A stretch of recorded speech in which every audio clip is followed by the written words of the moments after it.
Hey guys, it's Joel and welcome back. If you're new to this ever-growing community and you want to be a part of it and help it to reach 5k, then go ahead and hit that subscribe button right now before we go any further. But anyway, today I wanted to give you guys sort of a full rundown of the spec on this car over a year, or even, no, much longer than a year now, of having this Z4. I don't think I've ever done a video where I sort of literally go around and point out all of the bits that this car has got from factory.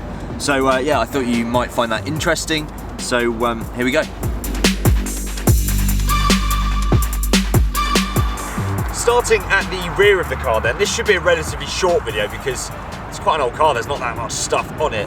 I've got these little rings, they go around the back. They're parking sensors. There's no parking camera, of course, because this is brilliant.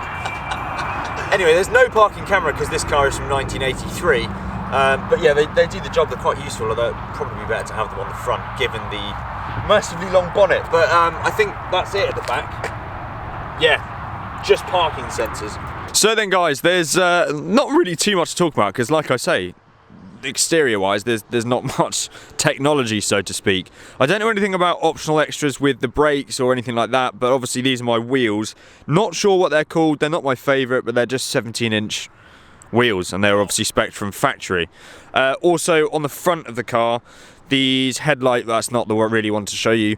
These here are headlight washer, well, they're headlight washers, and they're an option because not all of them have those. So then I've just walked around and actually thought about it, but I think the parking sensors and the headlight washers, obviously every car has wheels, but those wheels, they're actually the only exterior things. I could be completely mistaken about it. Drop a comment below if there is something I've missed, but I actually do think that they are the only exterior options, so to speak, that are on my Z4. Moving on to the inside of the car then, this is where there's probably a few more options. So let's start with the first thing you see, which are the seats. My car has electric memory seats. I think there's various options. These are the normal seats. You can get sports seats, which are a little bit huggier. They've got more bolstering on the sides and also an extension bit at the bottom here. They're definitely the ones to have if you can get them. But anyway, mine are the memory seats. My dad's Z4 actually only has manual seats, so no electronics at all, but these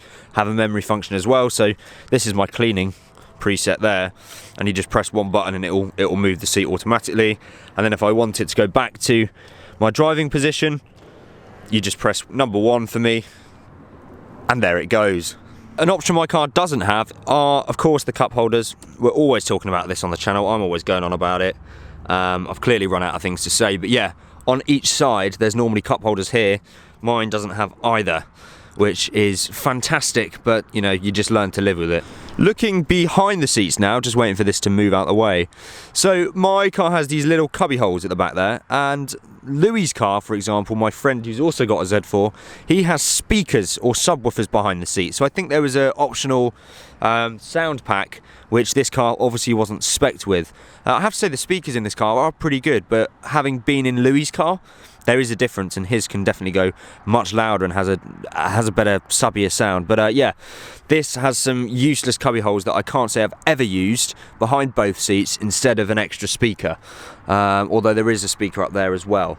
A couple of other options that this car has are the automatic wipers and also the automatic lights, which are, I mean, they're fine. They basically, yeah, I mean, they're automatic lights. What do I need to say? Let's jump in the car then quickly, because I want to talk about a few things you can only see from here. So this car doesn't have heated seats. They're normally buttons that go here and here respectively, for each seat, and they would be great to have, obviously this being a convertible, but mine doesn't have them spec'd, sadly. Just on the right of frame there, you can see this little stalk, and that is cruise control. Now this is something I actually mentioned in a previous video, or I think my last video. Not a lot of the Z4s have cruise control, at least looking through them on Auto Trader from time to time. You really don't see many that have got this option, so it's really good to have. I do lots of motorway driving, and obviously, I mean, everyone knows what cruise control is. It is extremely, extremely useful, and I'm glad to have it on my Z4. Again, I'm lucky I can compare this to friends and family's Z4s, how ridiculous is that? But Louis' Z4 has a sat-nav here, so quite a few of them do have a sat-nav. It's like a little screen that pops up and down at the top there. which mine obviously doesn't have. I'm not too fussed about it. Obviously the sat-nav is completely out of date, and I do think it actually ruins the ergonomics of this nice flat dash at the top there, but not really a biggie. Mine doesn't have the sat-nav either. Just to hop out the car then really quick, because one other thing you may notice when looking for Z4s is the wheels are different on some of them. I think the newer generation, the sort of facelift, will have a M Sports wheel, but there are some guys that will have retrofitted those onto their cars as well. There'll be some wheels that also look like my one but have buttons for like, you know, fingertip controls for audio volume and things like that. But I have just got the real basic wheel without any of that stuff on. And I don't mind it at all, I like it. It's a very small and thin wheel, which makes it, I don't know, it's really good to drive with. But I do also like the chunkier wheels, but this one is just that standard one, as you can see there. Well guys, there we have it. There's the spec on my Z4. I've probably, you know, I'll get back and edit this and I'll realise I've missed a load of things. So sorry if I have.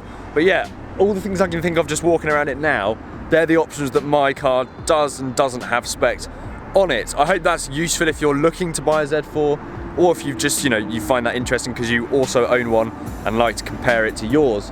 But yeah, thank you guys. Let me know what you think in the comments below. Leave this video a like if you found it useful or enjoyed it. And yeah, make sure to subscribe if you haven't already, and I will see you guys very, very soon.